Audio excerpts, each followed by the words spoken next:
Todos los días un ser querido cumpleaños. Y es imposible saber qué regalo desea esa persona. Por eso no cometas el error de tratar de adivinar.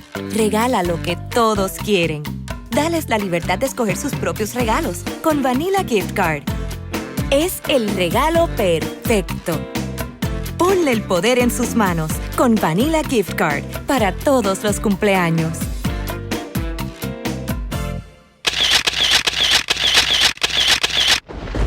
Estamos en Bonita Radio. Esto no es un cuento. Esta es la verdad. En breve, la periodista Carmen Enita Acevedo estará con ustedes. Síguenos en todas nuestras plataformas: YouTube, Instagram, Facebook, X, Spotify, iVoox y iTunes. Agradecemos a nuestros auspiciadores. Cooperativa Seno Gandía, 70 años sirviendo bien. Vega Coop, de tu lado, siempre. Vanilla Gift Card. Apoya el periodismo independiente. Puedes donar en nuestra página de internet bonitaradio.net o periodismosiglo21.com a través de PayPal o tarjetas de crédito.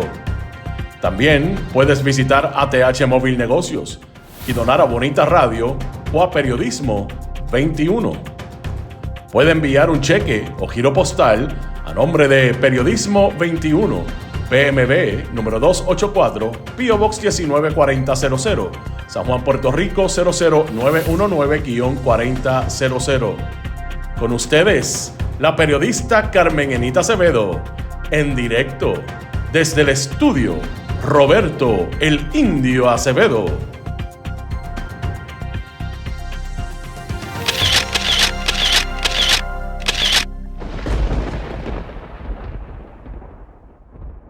Seguimos aquí. Buenos días, soy Carmen Enita Acevedo y estamos en Bonita Radio a las 8:05 de la mañana de hoy, lunes 6 de abril del 2026. Esta semana promete el conflicto entre el Ejecutivo y el Legislativo.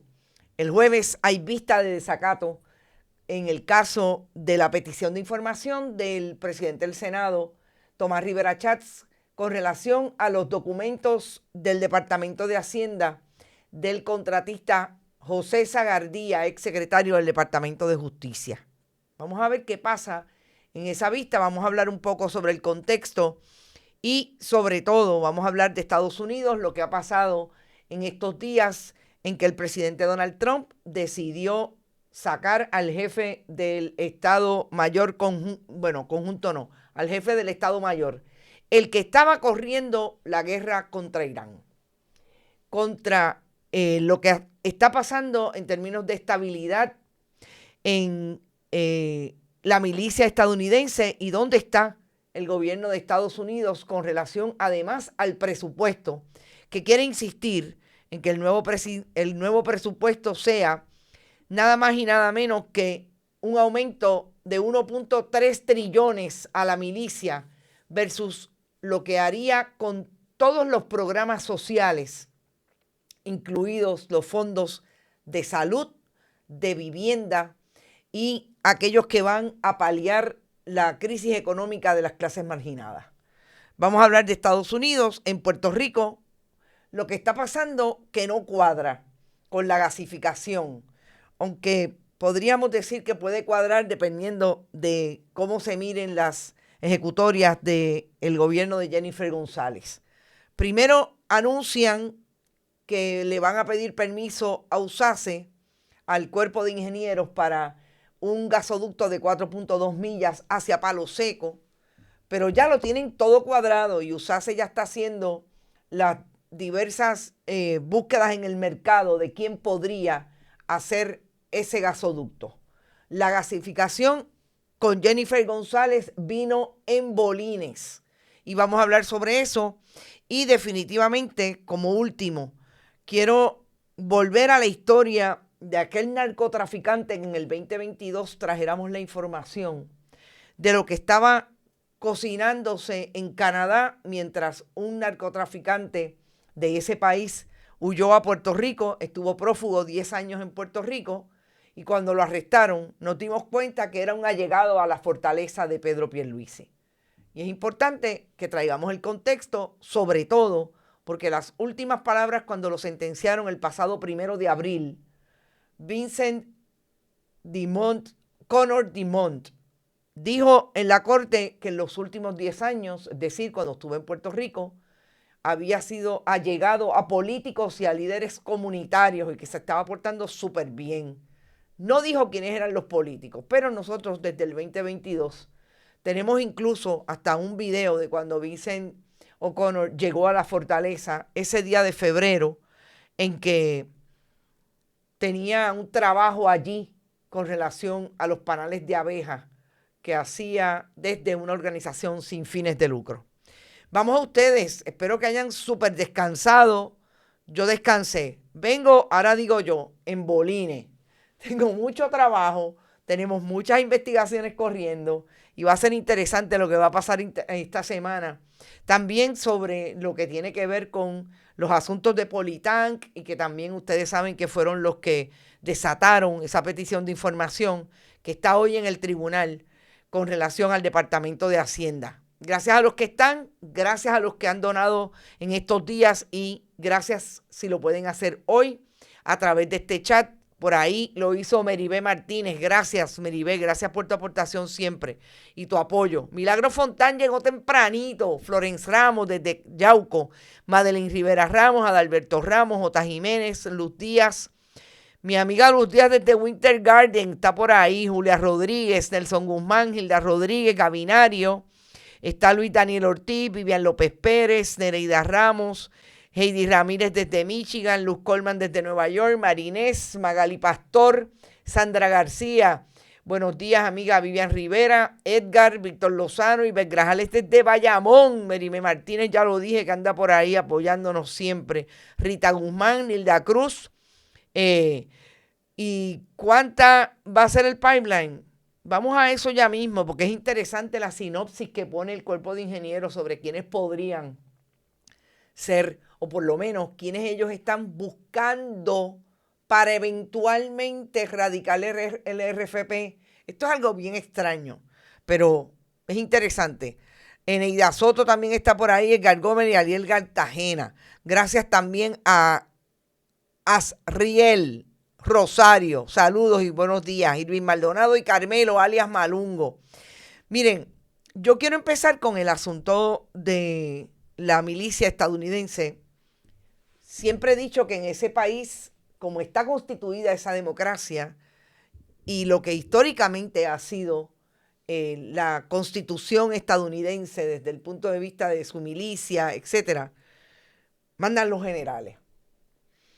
Y de un tiempo a esta parte, sobre todo desde que el presidente Donald Trump advino en el poder por esta segunda ocasión, en el 2025, hemos visto la salida de diferentes miembros de ese cuerpo. De hecho, bien temprano en el 2025, el presidente Trump hizo movidas allí entre los altos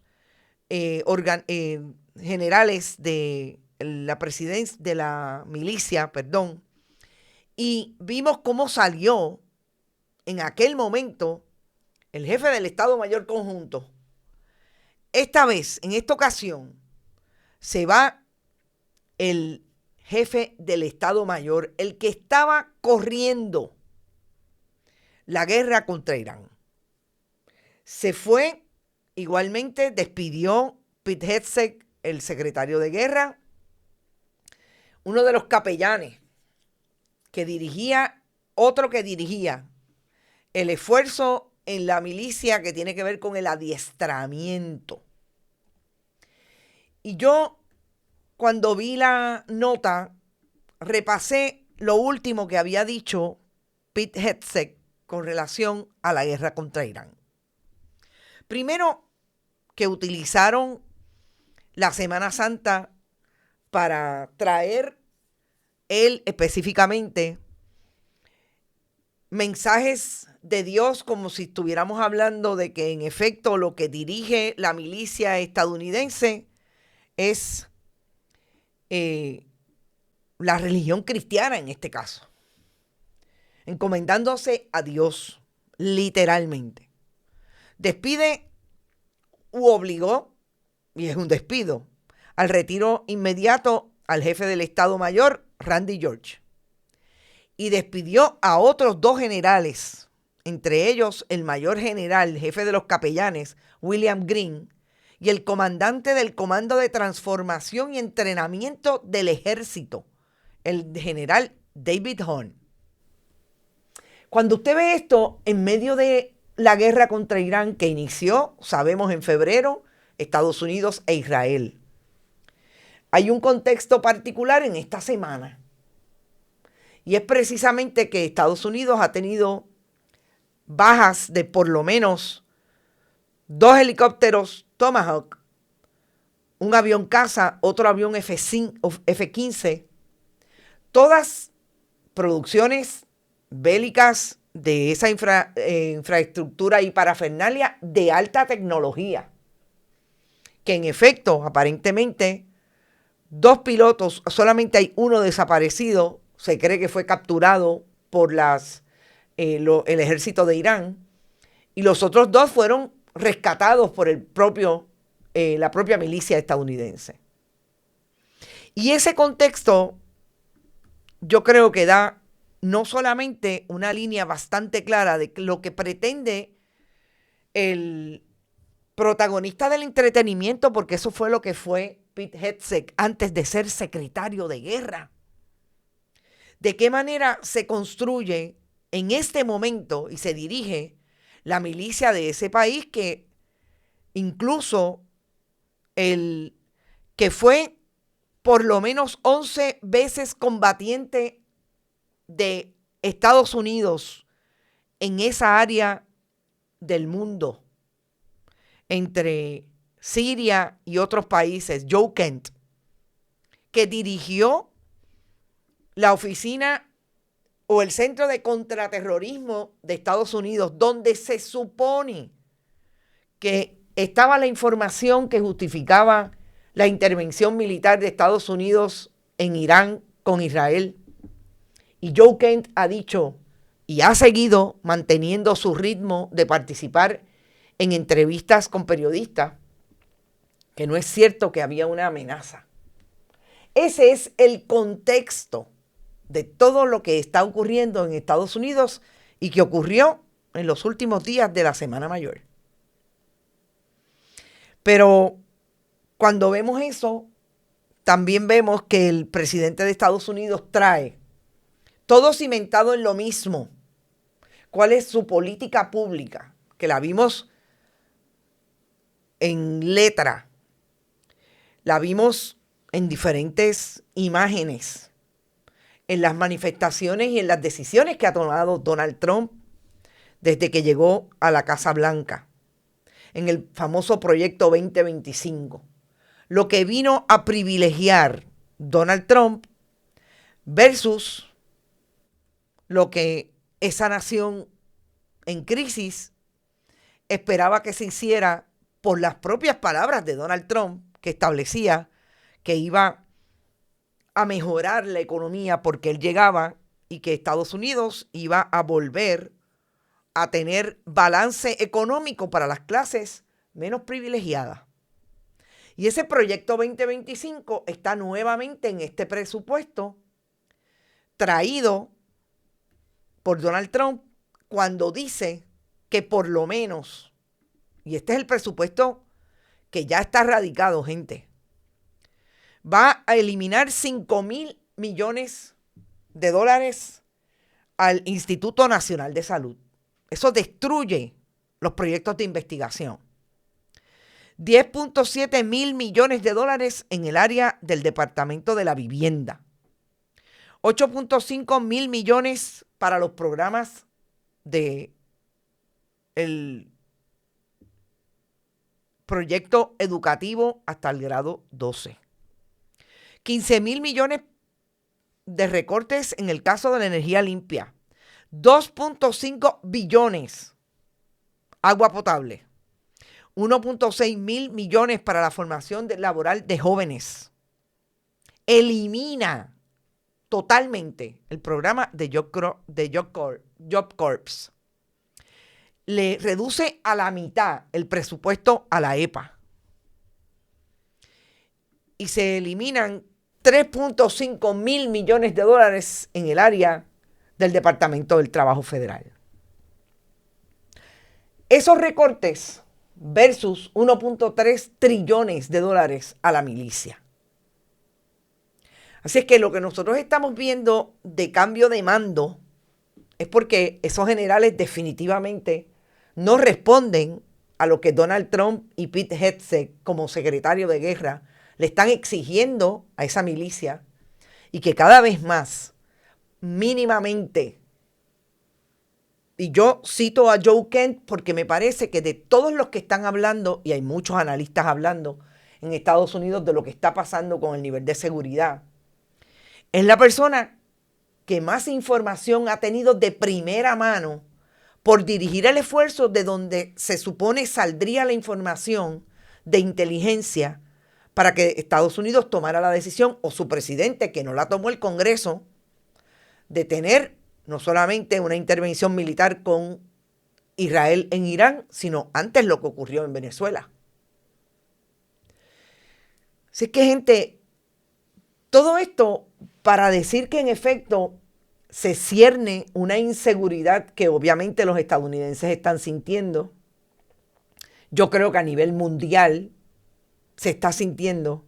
Y en Puerto Rico, yo creo que no hay una discusión profunda de lo que significa todo lo que está pasando en Estados Unidos. Y con relación al presupuesto, yo les voy a colocar un video que tuve que pasar trabajo porque pensaba que era inteligencia artificial, del presidente Donald Trump con relación a lo que él piensa debe ser el presupuesto de Estados Unidos y para qué y para quiénes debe dirigirse. Eso atravesado con los intereses de él y de su familia en la industria armamentista. Vamos a escucharlo y regresamos al análisis. Because the United States can't take care of daycare. That has to be up to a state. We can't take care of daycare. We're a big country. We have 50 states. We have all these other people. We're fighting wars. We can't take care of daycare. You got to let a state take care of daycare, and they should pay for it too. They should pay. They have to raise their taxes, but they should pay for it. And we could lower our taxes a little bit to them to make up. But it's not possible for us to take care of daycare. Medicaid, Medicare, all these individual things, they can do it on a state basis. You can't do it on a federal. We have to take care of one thing, military. Cuando usted escucha al presidente de Estados Unidos decir lo que en efecto fue lo que se tradujo, por lo menos en la propuesta que ahora tiene que pasar por el sedazo del Congreso de Estados Unidos, de ese presupuesto del 2027. Y es precisamente la reducción en todas las áreas que el presidente Trump dijo aquí que no deben estar en manos del gobierno de Estados Unidos, del gobierno federal, que deben estar en manos de los estados. Toda la reducción que tiene que ver con el Departamento de la Vivienda, Departamento de Salud, Medicare y Medicaid, todo lo que tiene que ver con los fondos para educación. Mínimamente, pensemos solamente en esos 5 renglones. Afectan a Puerto Rico y a las clases menos privilegiadas, a las clases que buscan educación, salud del gobierno de Puerto Rico. Y en un momento en que Puerto Rico tiene esa posibilidad de quedarse, incluso lo que significa que en octubre el Medicare y el Medicaid se corten a los niveles que se piensan recortar. Puerto Rico no está diciendo nada. La gobernadora está entregando, dice ella, que casa, porque ella logró conseguir dinero. y el legislativo y el ejecutivo se enfrentan a lo que sabemos que es la lucha por los contratos, por quién tiene capacidad de controlar la chequera del pueblo de Puerto Rico. Y nadie está diciendo nada del Partido Nuevo Progresista sobre este asunto. Y ese presupuesto va a impactar a Puerto Rico si en efecto el Congreso lo aprueba tal y como. No importa que no lo apruebe con los recortes brutales que tienen todos estos renglones que hemos discutido. Va a tener impacto en Puerto Rico. Y aquí nadie. Ojo, las elecciones de medio término en el Congreso son en noviembre. Se supone que el presupuesto inicie el 1 de octubre. Estamos hablando de que de aquí a allá, ese presupuesto va a estar definitivamente en lucha en el Congreso en medio de unas elecciones que sabemos lo que se dice que puede pasar con esas elecciones por todos los trucos que están tratando de establecer en relación a la manera de votar de los estadounidenses para el próximo mes de noviembre. Y esos son los recortes. Y eso es lo que está en la mente de Donald Trump. Vinieron a satisfacer las necesidades de un ejército que el propio ejército y ese cuadro de generales y la inteligencia del ejército y de las agencias de seguridad están diciendo, Irán no fue una amenaza nunca, están yendo en contra, pero el Ejecutivo se está imponiendo. Y la imposición de Donald Trump, amén de todo lo que sabemos que está causando lo que pasa con el estrecho de Hormuz, que no hay manera de abrirse después de que Irán lo cerró, controla el estrecho de Hormuz. Con relación a la gasolina, los niveles de costos que ya están aquí en Puerto Rico, ya están en $1.07, 8 centavos, la más barata.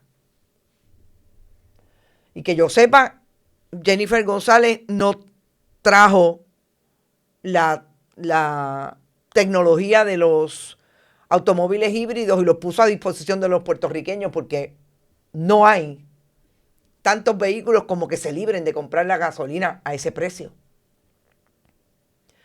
Todo eso, y parecería que a nadie le preocupa. Y yo quiero entrar en una columna que trajo si no me equivoco, fue el jueves, el economista Caballero Cueto, que tiene que ver con la Universidad de Puerto Rico. Y él habla del injusto menosprecio a la Universidad de Puerto Rico con los datos de lo que ocurrió cuando la Junta de Control Fiscal comenzó a recortar fondos a la Universidad de Puerto Rico. Y esto lo quiero correlacionar con el presupuesto de Estados Unidos y el impacto que puede tener a Puerto Rico, porque esto es lo que ocurre cuando los recortes son para favorecer a unos y para dejar fuera del escenario de posibilidad de una excelente educación al pueblo.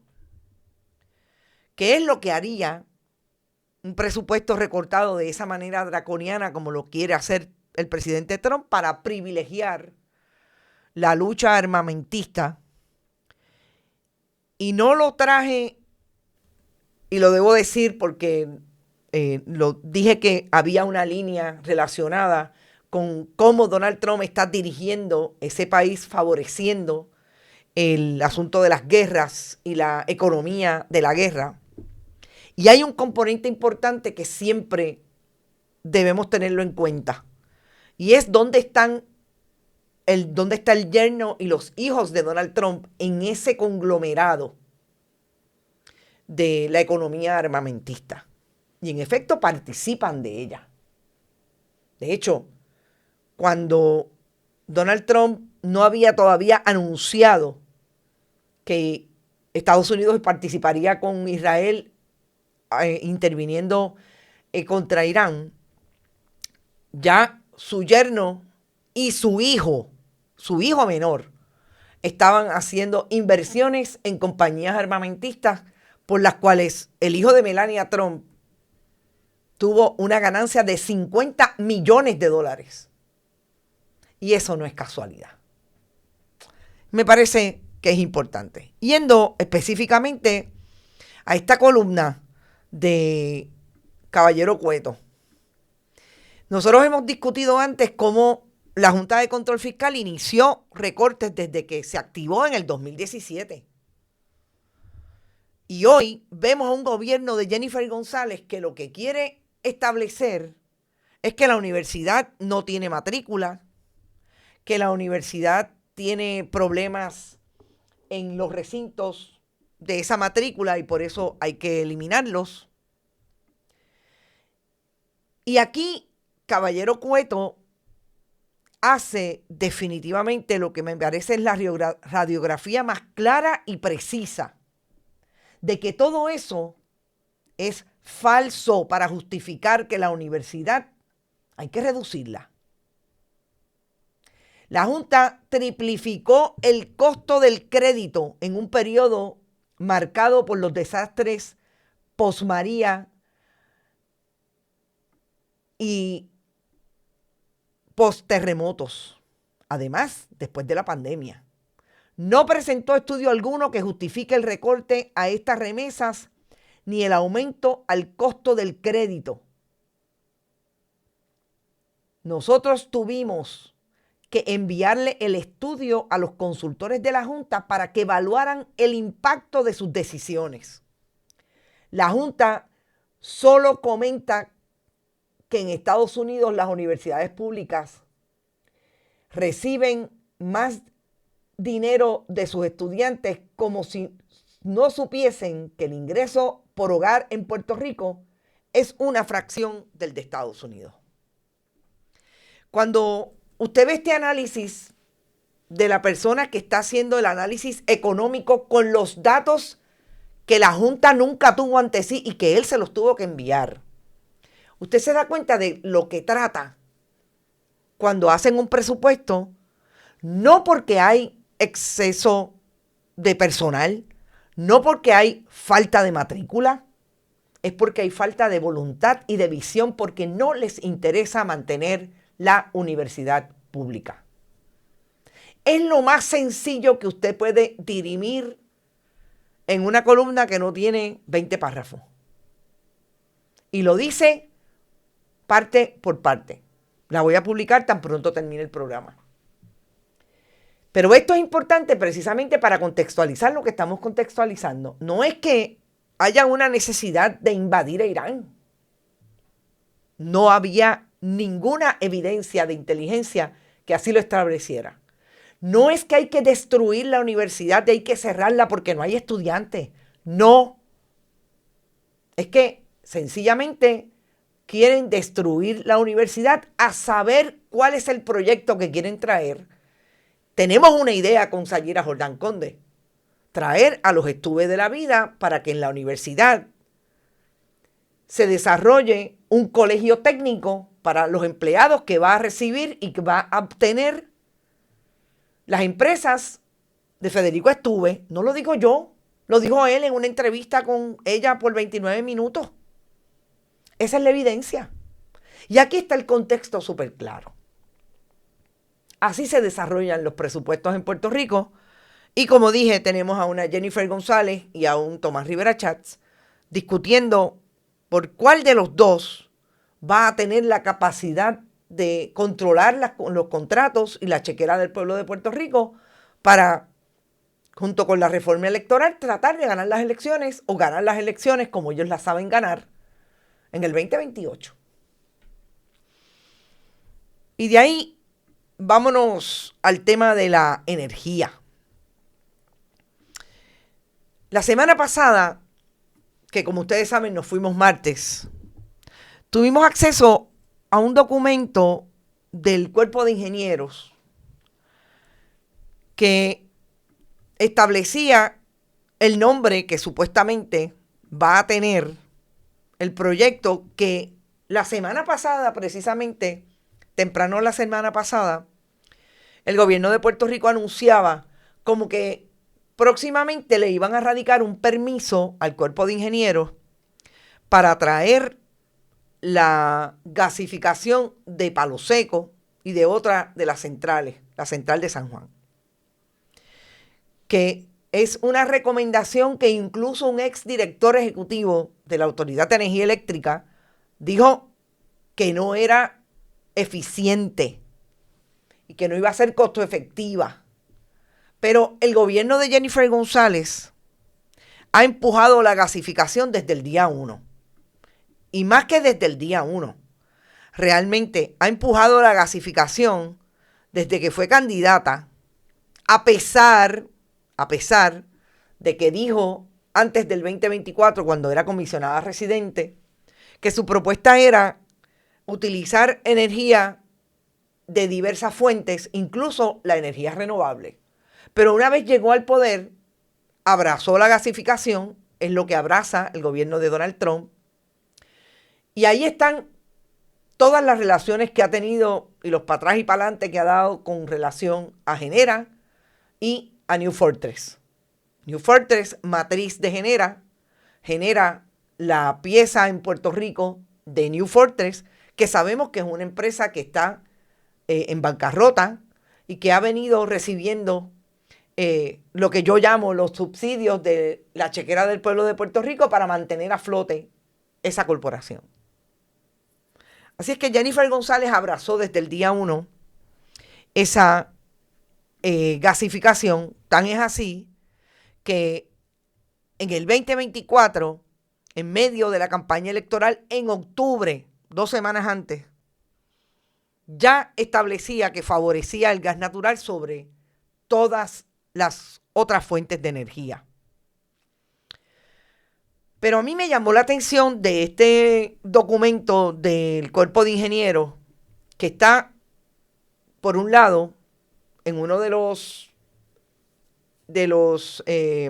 las páginas web del gobierno de Estados Unidos, donde van los contratistas a ver cuáles son las posibilidades de contratos que hay en el gobierno de Estados Unidos.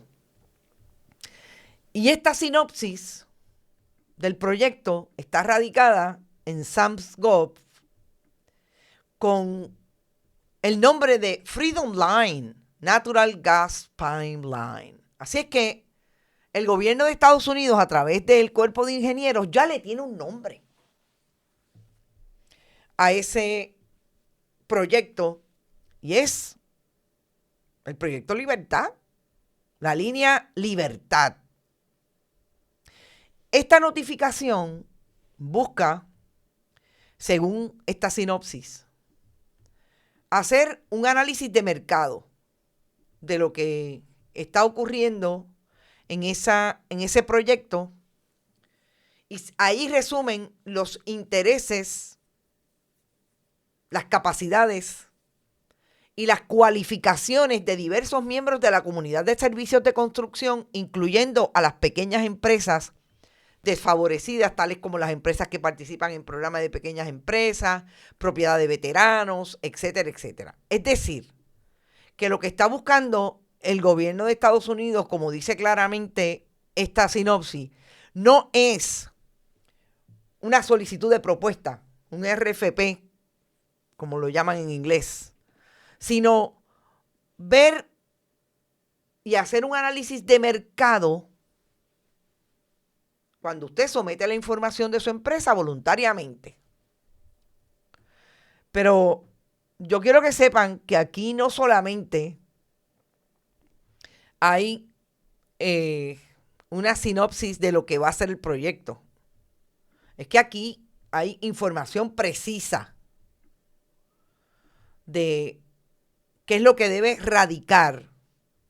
No es un RFP, pero se parece bastante. ¿Qué es lo que debe radicar esa firma para supuestamente empezar desde el cuerpo de ingenieros un análisis de mercado. Ahí están todas las exigencias. Me llama la atención la tercera, que establece que la firma tiene que plantear o tiene que traer la capacidad del contratista en términos de la complejidad, incluir sus últimos 3 proyectos, ejemplos de los últimos 3 proyectos hechos durante los pasados 15 años. Es decir, tiene que tener evidencia. Que debe tener específicamente experiencia en el área de construcción de servicios de líneas de construcción de gas natural, de proyectos complejos de construcción en diferentes áreas del desarrollo urbano, etcétera, etcétera. Que no importa que sean pequeñas o grandes o medianos comerciantes o contratistas, tiene que especificar en qué renglón está de todas esas. Pues miren, va en bolines, como dije. Va bien adelante. ¿Y por qué digo esto? Porque la semana pasada a mí también me llamó la atención. Yo veo esto el jueves, pero la semana pasada la propia Mary Carmen Zapata y Josué Colón, que como sabemos, el SAR de Energía tiene un gran interés y es de los que mucho antes que la gobernadora lo dijera siendo gobernadora, no importa lo que ella haya dicho cuando estaba en campaña y a punto de ser gobernadora, pero ya el año pasado a Josué Colón le dieron un tapaboca cuando habló de la gasificación y del gasoducto para Palo Seco y para la central de San Juan. La gobernadora le dio un tapaboca entonces, pero ahora, la semana pasada, tanto él como Mary Carmen Zapata hablaron tranquilamente de que le iban a radicar al cuerpo de ingenieros todo lo que tiene que ver con un permiso para traer esas 4.2 millas entre el gasoducto, de gasoducto hacia Palo Seco. Y entonces, ¿cómo es que ellos no le han radicado un permiso? Y ya dice el cuerpo de ingenieros que quiere información.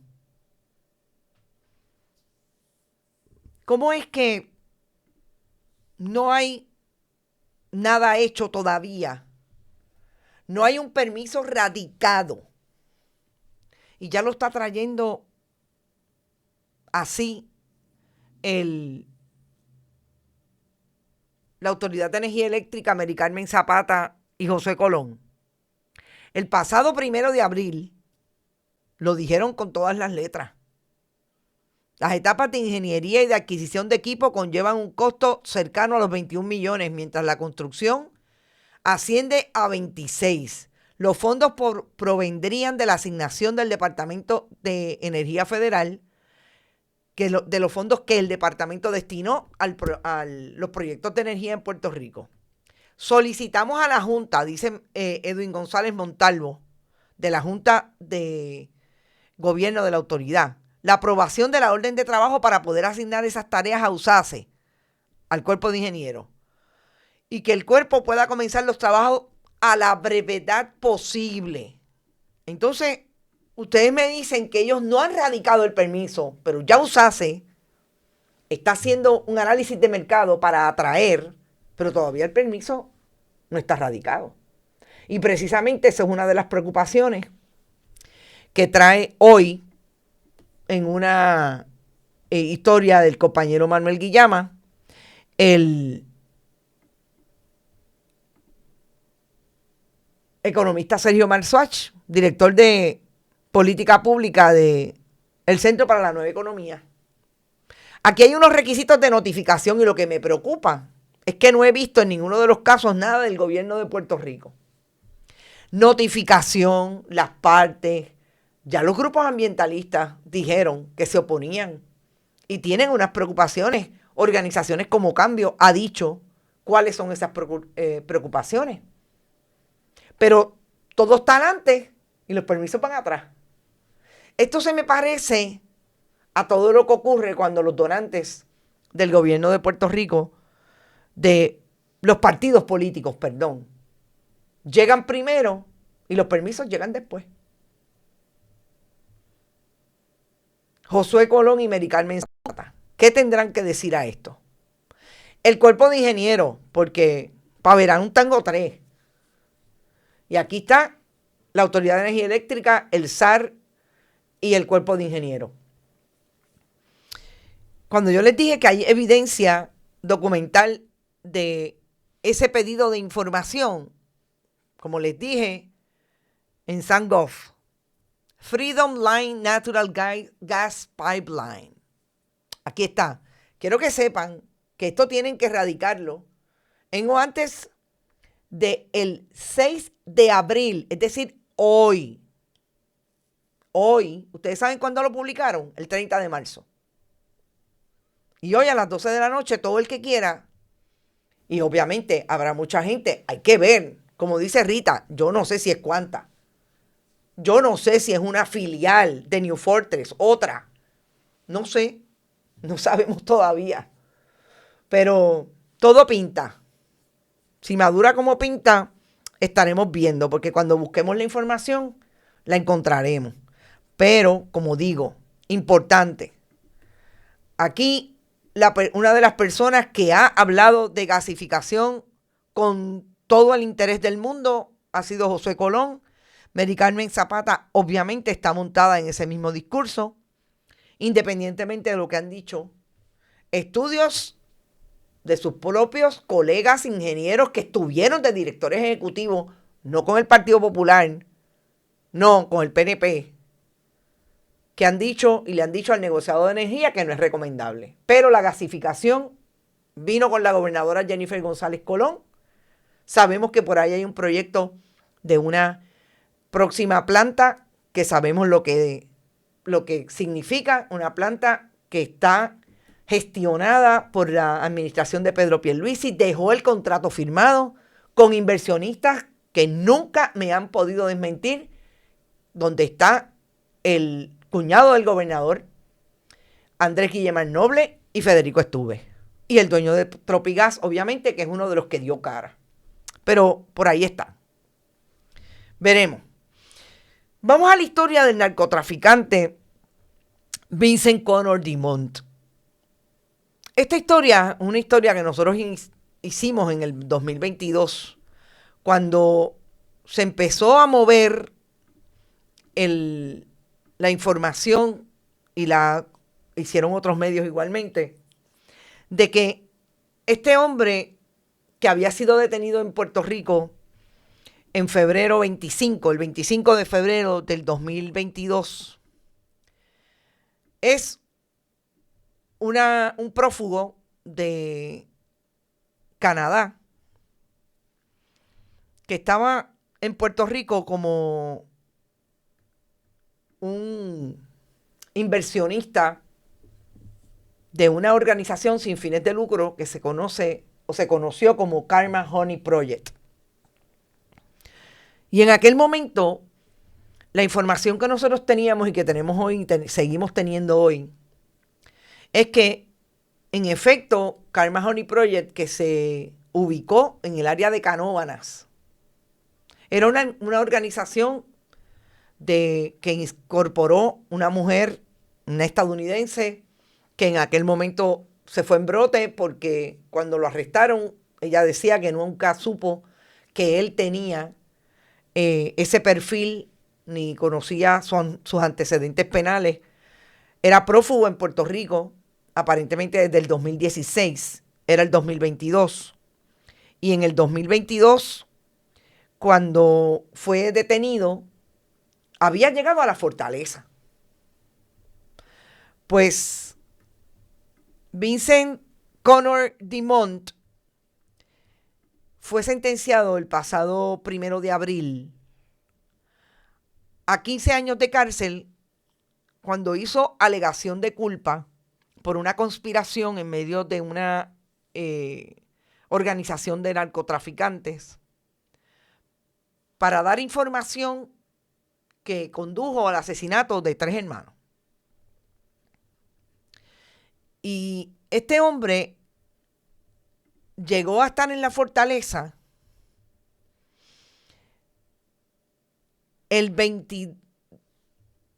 perdónenme, déjenme verificar ese dato, porque lo más interesante es que cuando estuvo en la fortaleza, en aquel momento del 2022, el gobernador Pedro Pierluisi negó que hubiera tenido algún contacto con él.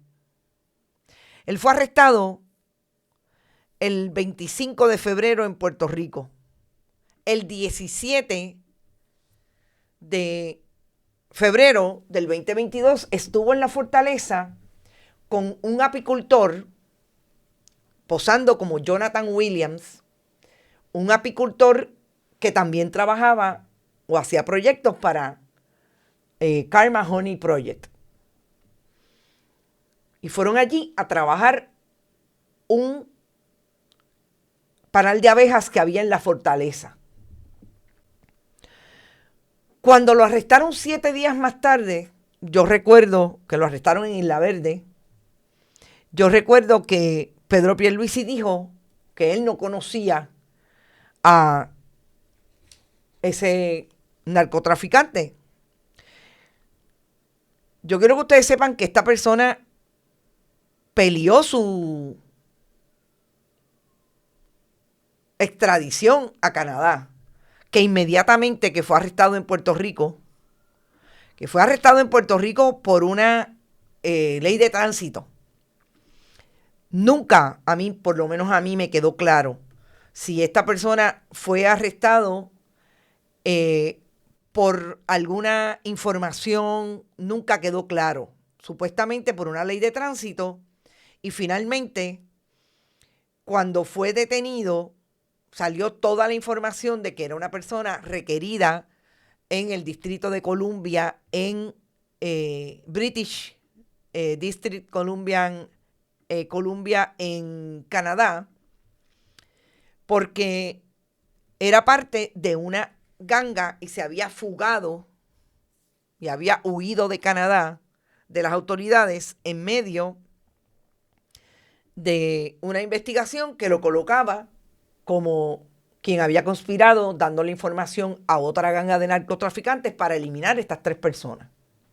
Él peleó la extradición, pero en un momento dado se venció, dejó sin efecto incluso un habeas corpus que radicó, y fue trasladado a Canadá, y allí fue sentenciado el pasado 1 de abril.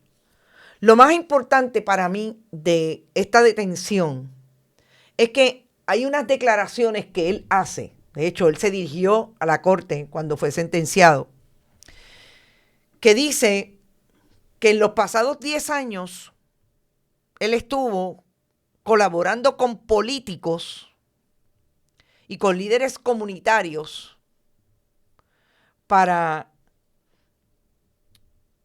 por ejemplo, he vivido una vida tranquila y productiva trabajando mano a mano con políticos y líderes comunitarios, dedicando mi tiempo y esfuerzo a iniciativas sociales positivas, trabajando para alimentar a las familias, construyendo proyectos agrícolas y de centros comunitarios y ayudando a niños necesitados. Cuando él hace esta revelación, no identifica a los políticos. Pedro Pierluisi siempre ha dicho que él no conoció a esta persona. Salió un comunicado de prensa en febrero del 22, agradeciendo incluso el propio gobernador a Karma Honey Project por su apoyo a este panal de abejas en la fortaleza. No todo el mundo llega a la fortaleza. Y yo quiero que ustedes vean, y de hecho les voy a dejar el audio, son 7 segundos, rapidito, este video.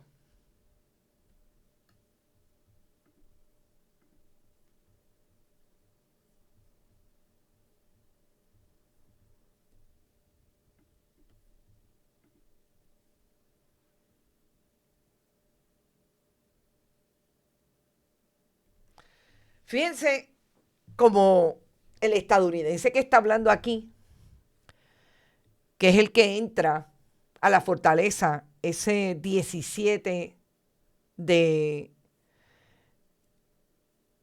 febrero del 22, dice que él había sido un guardia de seguridad. Esto fue cuando entró Carl Mahoney Project y Jonathan Williams, entonces, que después supimos el 25 de febrero, que era Vincent Connor Dumont.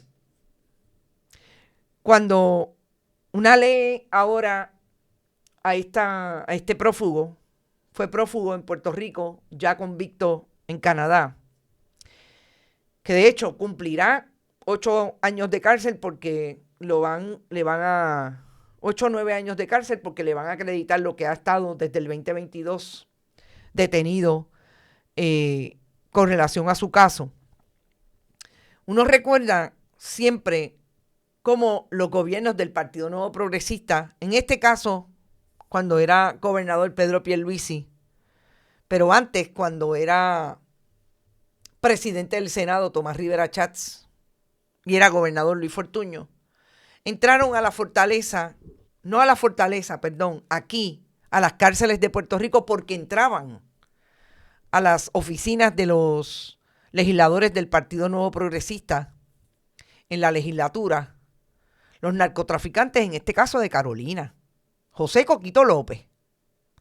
Y en esta imagen ustedes ven a Héctor Martínez, a Lorna Soto, que eran precisamente los amigos de José Coquito López, que después de esto fue asesinado. Y esta es la segunda vez. No, esta no es la segunda vez. Esta es la tercera vez que se le cuelan, que sepamos, al Partido Nuevo Progresista narcotraficantes. Porque después de Coquito, supimos que a Junior Cápsula lo sacaron de la cárcel con una orden falsa después que lo fuera a ver y participara del apoyo a que lo indultaran el ex representante Toñito Silva. Esta es la tercera vez. No ha identificado a los políticos el canadiense Vincent Connor Dumont, pero habría que preguntarse quiénes son. Ustedes saben dónde estaba ubicado el Carl Mahoney Project. En una escuela de las que cerró el Departamento de Educación de Ricardo Rosselló Nevares y Julia Kelleher, en Canóvana, donde es alcaldesa Lorna Soto.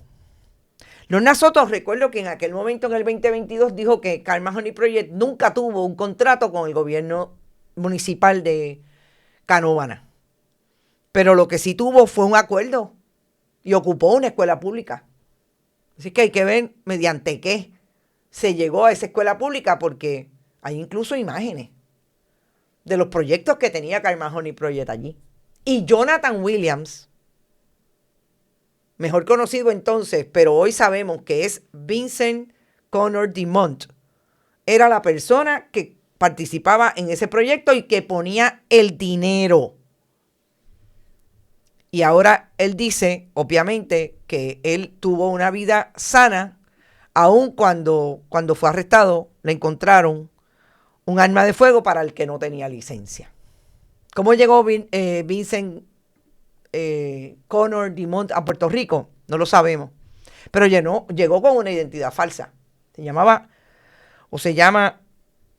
Se llamó Jonathan Williams. Por último, lo que va a pasar el próximo jueves 9 de abril en la sala de una jueza del Tribunal de Primera Instancia de San Juan es una vista por desacato contra el secretario del Departamento de Hacienda, Ángel Pantoja, porque no quiere entregar, dice él, porque son privadas, porque son confidenciales, porque la información que trae las planillas, la información contributiva de José Sagardía no es pública, porque protegen a base de la ley. Hemos traído aquí un caso que también lo establece, que la información de los contribuyentes no es susceptible a ser pública. Y está diciendo Tomás Rivera Chats lo contrario. Él es el que pide la información, dice que es pública, que se la tiene que entregar el Departamento de Hacienda a la legislatura, y eso ha estado resuelto por otros casos de los años 90. Si esto va a tener un matiz distinto en términos de las argumentaciones que traen unos y otros, lo vamos a ver ese día cuando la jueza que ya determinó que debe entregar la información, el Departamento de Hacienda, va a hacer una vista para que demuestren por qué el secretario no debe ser encontrado incurso en desacato, porque ya ella emitió una orden y él no la quiere entregar. El Departamento de Hacienda va a ir por el Departamento de Hacienda, va a ir el Departamento de Justicia. Así es que yo creo que lo que se puede esperar allí, si no es que antes desiste Tomás Rivera Chats de pedir la información, que yo soy honesta, lo dudo, de la manera en que Tomás Rivera Chats ha llevado este asunto, es precisamente tratar de establecer los vínculos que tiene José Sagardía, no solamente con Ciari Pérez Peña, en un principio, porque recordemos que él lo que está pidiendo son las informativas 480 y las W2 de los pagos a Sagardía, y dije José Sagardía, Antonio Sagardía, José era el abogado. Antonio Sagardía, cuando supuestamente tenía contratos con el gobierno de Puerto Rico, y en un momento dado, Tomás Rivera Chats dijo que él había admitido que era el abogado de Ciari Pérez Peña. Así es que esto viene desde allá, pero definitivamente se une a lo que ha pasado más recientemente, que intensifica la guerra entre el Ejecutivo y el Legislativo, cuando hay una comisión total que trae toda la información sobre Politank que quiere descubrir Tomás Rivera Chats. Si tiene o no tiene pertinencia, también lo vamos a saber en un momento dado, pero sobre todo, lo que Tomás Rivera Chats quiere tratar de establecer es que el gobierno de Jennifer González se corre con ese nivel de intervención de una persona que es contratista, en el caso de Antonio Sagardía, con la culminación de esa relación en términos de lo que es el secretario de la Gobernación con su ex negocio Politank. Va a ser importante allí solamente ver cómo se va a defender el Departamento de Hacienda de no entregar la información, que ya la jueza dijo que sí que la tiene que entregar. Pero esto pone al gobierno de Jennifer González una vez más a estar contestando en la guerra que tiene con Tomás Rivera Chats lo que ocurre en ese nivel de administración, que todo tiende a indicar que se maneja desde 1, 2, 3 personas que son los que controlan los esfuerzos de contrato, que es, y yo insisto, lo que quiere también hacer Tomás Rivera Chats, es sustituir a unos versus otros. Pero esto llegar al tribunal va definitivamente a seguir erosionando esa relación. Y si se da esa vista con la información que traiga, que no creo que traiga información de lo sustantivo en términos de lo que se está discutiendo en la opinión pública, Politank, las intervenciones de contratistas, las intervenciones de Fortaleza, creo que lo más importante que va a traer es si en efecto esa guerra se va a mantener porque a Tomás Rivera Chats no le va a temblar el pulso y va a insistir en ella hasta llegar al Tribunal Celestial. Y ya hay quien establece que no solamente está erosionado el gobierno de Jennifer González, está erosionado el gobierno legislativo de Tomás Rivera Chats.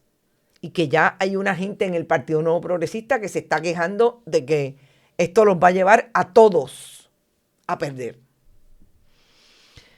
Me parece que el jueves vamos a tener más información cuando, si insisten en esa petición de información,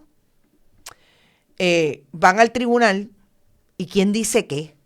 ¿Quién va? No reconozco a los abogados que han sido mencionados que van a ir por el legislativo. Sé que va el Departamento de Justicia por el gobierno de Jennifer González.